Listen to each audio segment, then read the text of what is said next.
Hey, what's up everybody? My name is Michael, or Kiratze Online. Hopefully you guys are having a great day as usual, and a happy holidays, and almost a happy new year. Year is almost over. Looking forward to 2017. Hopefully gonna do a lot more streaming. Hopefully do a lot more writing. Hopefully a lot of big things. But yeah, hopefully you guys had a great holidays. Hopefully you guys got all what you wished for from the Santa Claus, and maybe even got a little bit of Xmas money to spend on this wonderful, wonderful game and get yourself into some drafts or buy a bunch of packs and just open them up. Whatever you fancy. But today we are going to have a little bit of a deck tech. This is just going to be a regular old deck tech because I I originally had it planned out as a decking around episode, and when I recorded it, you know, if you guys don't know what decking around is, it's a series where I give you a little bit of an insight on how I build decks and what my mind goes through when I'm building a deck, because a lot of people do finalize deck lists and deck techs and things like that, but not many people do just sort of a first draft list, you know, building it up from the ground up. You know, obviously, unless you're watching live on Twitch, you don't really get to see a lot of people build their decks from the ground up, very first list type of deal, and all their thoughts going into it and things like that. So I decided to start a series to showcase that, and hopefully to inspire more people to build their own decks, and maybe even show off some of my ideas and maybe my own take on certain decks. And yeah, just a little bit of an insight on one deck builder's mind. But yeah, that's originally what it is, and with decking around, I never build a list firsthand. It's always right in front of you guys. The first list is being made. So I hit the record button, and I was like doing my stuff, yada, yada, yada. And I finished the decking around episode, and it was like 30 minutes long. The build videos of my decking around episodes are generally quite longer, just because I, you know, go through every single thought process that goes into my head when thinking about what cards to put in when building the deck. And I finished it, and then I realized the recording messed up. I don't know what happened. I've been using Action Recorder, and I think I'm just gonna have to start using OBS more for local recording, which I don't know why I just didn't do from the beginning. But oh well, enough of that. Anyways, point being, I can't really re-record that kind of stuff, because the whole point of it is to show you guys my first list, like me coming up with a first list and a first version of the deck. So I can't really re-record that. That just wouldn't be right. So we're just going to settle for a typical old deck tech. And this is regarding Vara the Gravedigger. Oh, she's not called Vara the Gravedigger, that's just what I call the deck. But it's based around Vara Fate Touched. It is essentially a combo Reanimator deck. Because really Vara is just a combo card. Once you play her, you're just going to get extreme amounts of value and huge power swings. And the whole goal of our deck is to generally just cheat her out earlier than normal. So she's a Reanimator type card, and this is a Reanimator type deck. Now, obviously, you guys probably... Here, I'll just keep the list up so you guys can see it. So this isn't a very, very first list. Like I said, once I realized the recording was, you know, wrecked, I was like, well, this isn't going to be a first impressions anymore. So let's try out the deck, let's test it a little bit, and I did fine-tune it a little bit. This isn't a final list, but this is what I have so far. This is after probably about 10 games, between 10 or 15 games, I think. It got me to gold 3, so, I mean, it's climbing for me, so, I mean, that's something, right? But I guess that's not much when you're not in the higher ranks. But oh well. As long as it's getting me higher, I'm happy with it, and it's incredibly fun to play. I gotta say, this is probably one of the most fun decks I've played so far, because the amount of fun you can have just recurring things from the graveyard for 5 cost is insane, and going Vara Fate Touched into like a Snowcrush Animist is just huge amounts of fun. So I'll still try to be as thorough as I can, more than just a regular deck tech, just to try and showcase every single thought, or as much as I can that I remember when I was building the deck and what cards I was thinking of throwing in there. But so when I wanted to build around Grasping at Shadows, that was actually the original card I wanted to build around. I was actually looking at here, I'll just go back to the collection. I was actually looking at building a Reanimator deck, and also involving Mirais and the Eldest. This was mainly because I already had 3 copies of her, and this is a perfect example of a card you want to try to cheat out. It has extreme amounts of value. It's a card that can win games on its own if not handled right away, and it's just a great card to cheat out. So I was like trying to fool around with that, and I was thinking about keeping with time, because time also you get some ramp effects and things like that, and you get a little bit of utility as well. But then I realized, well, when you're dealing with a strategy such as Reanimator, and this is, in my opinion, this is actual Reanimator, not Haunting Scream. I don't really see Haunting Scream as Reanimator, but that's mainly because I come from a Magic the Gathering background, and I know there's aggro combo type Reanimator decks in Magic the Gathering, but when I think of Reanimator, when I played it in Magic the Gathering, the whole idea was just being able to cheat out huge creatures with crazy strong effects for cheap, and getting them out 1+ turns earlier. That's my idea of Reanimator. I find Haunting Scream decks to be more of an aggro aggro combo deck, since that's, it is pretty much just an aggro deck in general, and you're just comboing with Haunting Scream. So that is, I wanted to not build it like that type of Reanimator, so I wanted to make a big Reanimator type list. And so I was debating on still keeping a third color, and I was also looking through the other colors, because with red you get more ways to finish off games. You still can get some pretty powerful cards to go into, and it also gives you access to Stone Scar colors, because the core card, or the core color, of course, is obviously going to be Shadow for Sporefolk and Grasping at Shadows. And so getting access to Stone Scar does give us quite a few things, really efficient combust and sacrifice effects, which are helpful in a Reanimator style deck. Yellow doesn't give us any colors with Shadow, but it does give us Elysian, and Elysian had some pretty cool things going with it.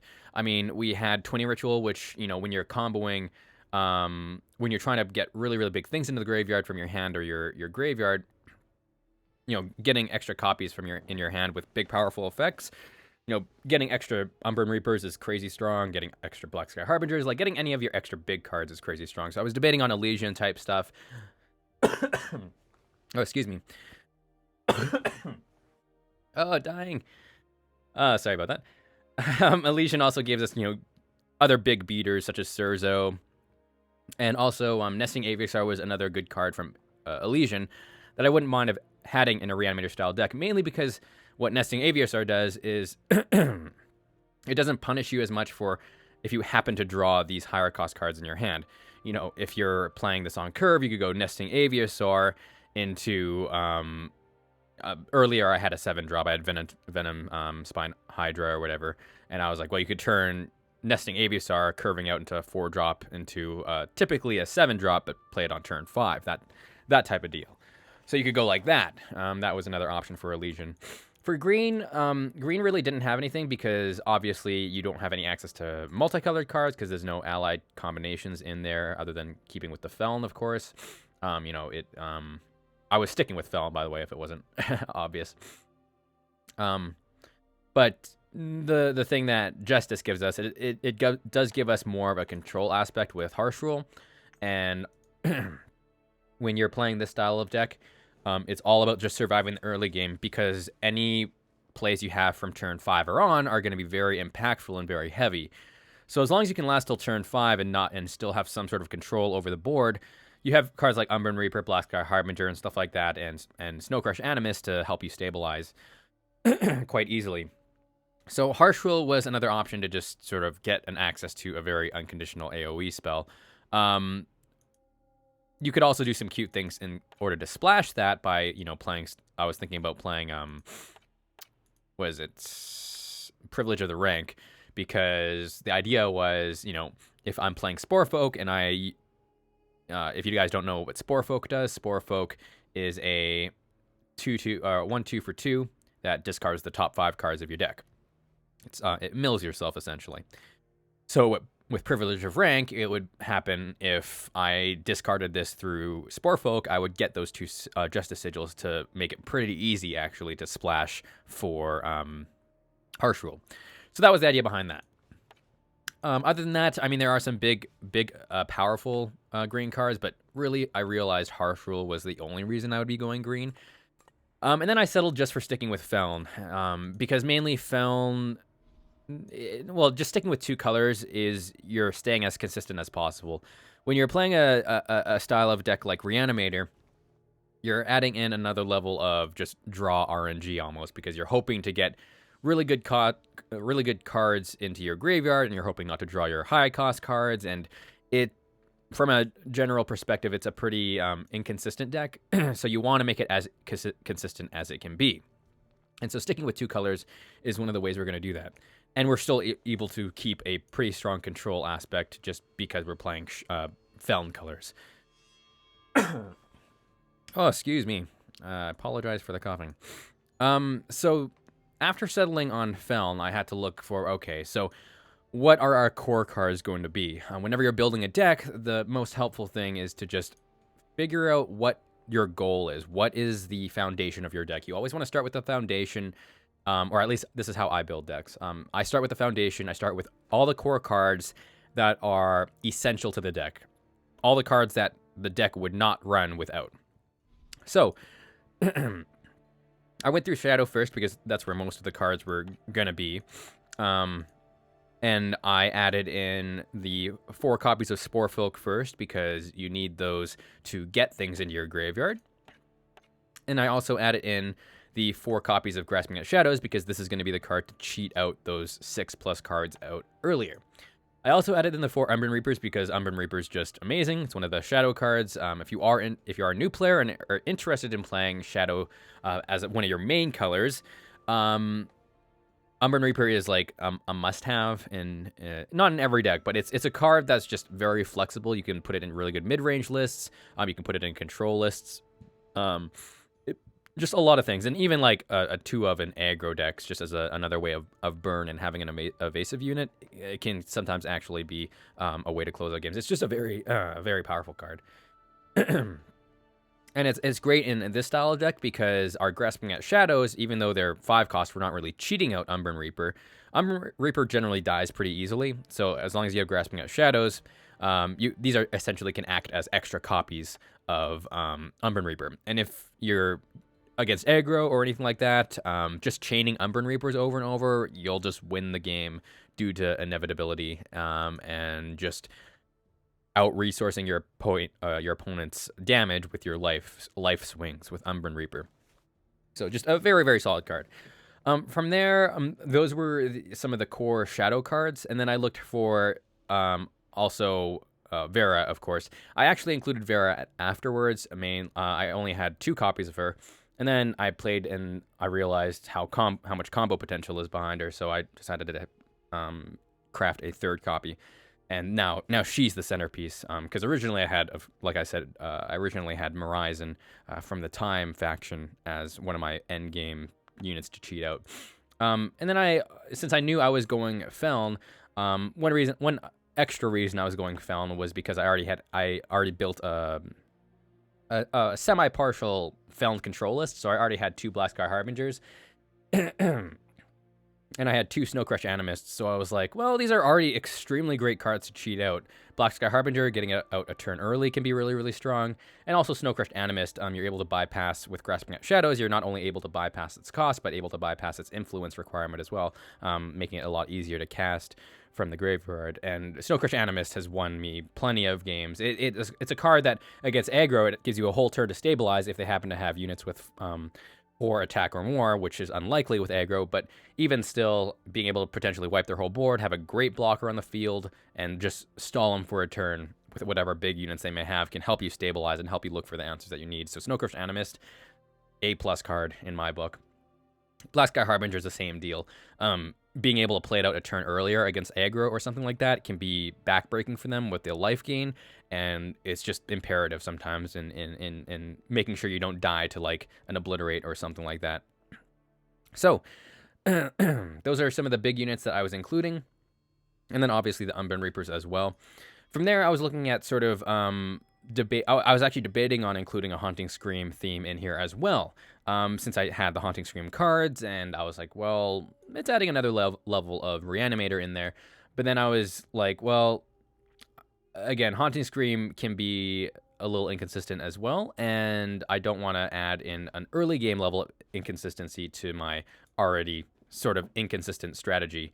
So I decided against it. And really, with a deck like this, you don't need an early strategy like this, you just want removal in the early game. That's all you need with this type of deck. You're playing the control game early on just to make sure you have enough life to slow down your game to be able to cast Grasping at Shadows and some of your bigger units, because there are times where you will have to just cast these for their natural cost, and that's still perfectly fine. It's just you got to make sure you're at a life total where it's safe for you to do so.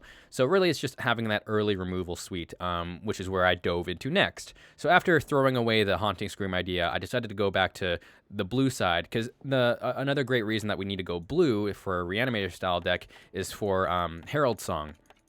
So Herald Song, so Sporefolk is our graveyard dumper from the deck. But like I said before, because we have such a high cost deck, we want to maximize our chances of just casting these cards, these 6+ cards with Grasping at Shadows from the graveyard. That's the whole goal of the deck. And so if we, just with any card game, there's just draw RNG. So there's plenty of games where you draw these cards naturally, whether it be in your opening hand or you just draw them throughout the early turns. And that's bad. So we needed a way to combat that and discard stuff from our hand. And blue's the way that you're going to do that. Primal's the way you're going to do that with Herald Song. So this card is great because it's perfect, because we get 2 copies because of its echo effect. We get a draw through our deck, which not only makes us look for answers, but it just gets us closer to some of our stronger stuff. And we get to discard a card, and we actually have choice over that. So we can choose what we discard. So the nice thing about Herald Song as well is even if you have the bomb hand, like even if you have a great hand, because of the echo effect, you can actually just discard the extra copy of Herald Song if you happen to draw something even better. But this card is great to just get like Vara Fate Touched in the graveyard. It's always nice, Sporefolking, and like curving out to a Grasping at Shadows by dumping stuff in your graveyard, like turns 3 and 4, if you're not removing stuff. So like Herald Song is a must-have, so we have 4 of those. Then I also decided to just keep it sort of a similar control suite for removal. So we decided to go with the 4 copies of Lightning Storm. Aggro is going to be the, really token-based strategies, and fast aggro is going to be the way we're going to lose. Because at least with decks that just pump up a big unit and are maybe like Recano Pants or something like that, at least we have single target removal spells that are pretty unconditional, like Annihilate, for example, or Suffocate to stop it early on. Or even just playing like an Umbren Reaper or a Snowcrush Animist with Grasping at Shadows, at least we have a chance at blocking that unit. One trouble this deck runs up against is like really fast Stone Scar decks or token-based strategies where they go wide. If they go wide, we can't really win because they're going to have too many small things that it's not going to be much value for us to use up our removal on them. But at the same time, even if we happen to go into some of our bigger creatures, they're just going to have so many wide units that we can block maybe 1 token, but the other 7 are going to start hitting us still.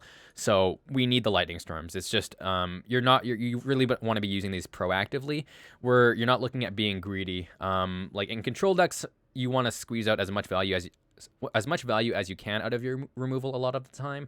With Lightning Storm in this kind of deck, we just want to survive till turn 5. So even just if you feel like maybe they're going to pump it earlier, just use the Lightning Storm. Use it as a 1-for-1 if you need to. 2-for-1s are obviously the best, but don't get greedy with Lightning Storm or you'll end up probably paying for it later down the road. I also added in the 3 Lightning Strikes because one early thing that I ran into was because Recano is like a huge portion of the ladder, I had absolutely 0 ways to deal with weapons. So Lightning Strike is a way for us to deal with early, Sword of Icarias, or what are they called? Sword of the Icarias? Yeah, Sword of Icaria, this guy. Early Sword of the Icarias, or any other weapon, really. Lightning Strikes allow us to deal with those. Because we don't have any early game units, really. So we want to make sure to have some way of dealing with weapons. Otherwise, we can just get run over. It doubles as a weapon removal spell and also doubles as a just removal spell in general for the early game. So nothing wrong with that. From there, I was looking through, and I was also looking at potentially Polymorph, but I was like, don't really need it. And also even looking at Mirror Image. Mirror Image I might actually consider testing and putting it back in, because I think it could be really, really strong. I think it might be a little bit more of a win more card.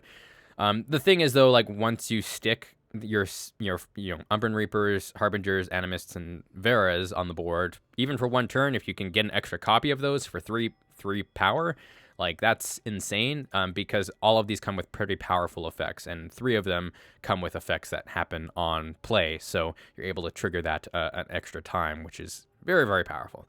So I'm debating on trying with that again, but I think, with how the game's played out recently, this deck wins pretty well once it starts sticking this stuff on the board, and you don't really need the extra copy. I was also thinking of Wisdom of the Elders because of card draw, but I felt with Herald Song we're drawing through our deck enough. I know it's not getting card advantage, but we're not really looking at card advantage in this type of deck. And we have Feln Bloodcaster for the late game card draw, and I was also debating on Devour as another source of card draw and a sacrifice effect as well. But I realized with Dark Return and with Grasping at Shadows being able to just get stuff back from our graveyard, we're able to just get a lot of value out of our units, and because of how big they are, they generally win games on their own quite easily. So I was looking through and still couldn't find anything else to really add creature-wise. So from there, I went back to Shadow, added in the rest of the removal spells. From there, I added in... I went with a balance of 2 Suffocates and 2 Annihilates. I might hedge more against the Suffocates and add 3 of those in instead, mainly because, again, the early game is the most important thing. And with, against Stone Ska or a lot of big, powerful, multicolored 3-drops, like all the champions and stuff like that in the early game, this deck doesn't handle very well because we have no early game units to chump block. Annihilate doesn't hit them, and we're not playing Death Strike. It's really tough for actually to deal with them, and Lightning Storm, they're generally out of range of that, so we really just have to hope for Lightning Strike, and that's really the only solution we have. So not a very great one, so I might hedge more towards Suffocate. It also is a little more power efficient since it's only 1 mana, so we're able to just do a lot more in our turn. But Annihilate obviously transfers better in the later game, and also works a little better against control decks, against their big late game bombs sometimes if they're monocolored. But it's tough to say. That's gonna have to have a little more testing. Obviously, this is still a pretty early list. I also added in 3 Vara's Favor. Vara's Favor is just great. It's super flexible. It's easily, in my opinion, the best favor in the game. It can provide lethal for you. It can finish off an enemy unit. It's great at getting rid of Aegis, and with all the favors, it just helps you hit your double shadow, because we didn't include the other favor because it's not as important getting double blue, because we have no double blue cards really, not until the late game. We need the double shadow though. We need to make sure to hit that for Feln Bloodcaster, and also Grasping at Shadows and Umbren Reaper. Like, all of our 5+ drops have double shadow in them, so, and Feln Bloodcaster, of course. So it's really important that we hit that double shadow to curve out for those kind of big plays. So I was also looking at just other gimmicky things, and I was debating on some other stuff. And one gimmicky card I decided to add in, well, not gimmicky, but I added in the one of Oblivion Spike, because it doubles up as a heal. Because it gives you 5 health when you play it. It also is great at removal, and against control decks, it can generally just be a way to finish off your opponent, because against control decks, they're generally not going to have a lot of units to actually block your weapons. So having a 6/5 weapon or 7/5 weapon even in the late game can be backbreaking, because they're obviously going to be killing your big units with their removal spells, so you're going to be using the Oblivion Spike to get value out of that against control decks. But even against aggro decks, even after 1 Sporefolk, this can easily be like a 2/5 or something like that. So being able to remove small threats and also have a sort of a heal almost with that is still really, really fine. You could also debate on adding in a second one potentially, but I've been really enjoying just the one of, like I said before, I also had the Venom Spine Hydra just as a fun unit to cheat out. But then I realized that since I wasn't playing Devour, I didn't really have a way to trigger it. So I was really just playing it for a 7/7 for 7, which is not the greatest. So yeah, that's pretty much it. I don't think I added... oh yeah, Dark Return. I added in just 1 Dark Return, mainly because I didn't really need to always keep getting this stuff back. Like I said, once you cheat out these kinds of cards, especially Vara, you should just win the games on the spot, just to their power level and how early you're able to play them. Obviously, unless you're playing against Harsh Rule, your opponent's generally not going to have a way to deal with that kind of stuff. And forcing them to use a removal spell on Vara, and then just getting that Vara back potentially with another Grasping at Shadows is really, really nice. But even Dark Return is great at just replaying Umbren Reapers or Black Sky Harbingers and making them stronger. Even if you want to, if you have a really, really great hand, you could even I sometimes get back Sporefolk just to play it over, just to get more things in the graveyard, just to have more things to trigger off Vara. The main goal of the deck is you ideally want to try and get like 2 Vara Fate Touched in the graveyard, because if you play 1 Vara Fate Touched from your hand, or with Grasping at Shadows, you can get that other Vara Fate Touched back, and then also get another trigger off that Vara Fate Touch. So you can generally get 2 Vara Fate Touches and 1 high-cost unit for 5 mana, which is crazy value. And those are the type of power swings that will generally just win you games on the spot, since your opponents aren't really going to be able to deal with something like that, other than a Harsh Rule, of course. But even then, this deck has so much power behind it that and so much recursion effects that control decks even still might have a hard time, since you're able to pressure them so well, and you still have the cards like Oblivion Spike, for example. So yeah, that was the idea behind this deck, and it's a lot of fun to play, and it's actually not as inconsistent as I expected. We generally get the Vara combo off pretty frequently, but because this has such an early game control aspect, we can even outlast and just play our cards like Black Sky Harbinger and Snowcrush Animist for their natural costs, and then if they happen to die, we have those Grasping at Shadows just to replay them and get more value out of those cards, or our Dark Returns, for example. So I think the main thing with this list, I'm really happy with the card choices that I have so far. I think right now is mainly just number adjusting. I think I could make room for another Vara Fate Touched. I think having 4 is great because you want lots of Vara Fate Touched in the graveyard to combo off of. Now, I know decks like this, they don't really exist because of Steward of the Past, a card which I loathe. This is a stupid card. Stupider than Sandstorm Titan, in my opinion. I think I would just like for it to not have the summon effect. If it didn't have the summon effect, I would be fine with the card, but I think it does too many things for having good stats for its cost, not hard to cast, it's not even double Shadow Influence, which I think it should be, but it has Deadly, and it has 2 great effects on top of that completely shut down a Reanimator strategy, which I don't like it when they would include stuff like Grasping at Shadows and stuff like that, and then have a card that just shuts that out completely.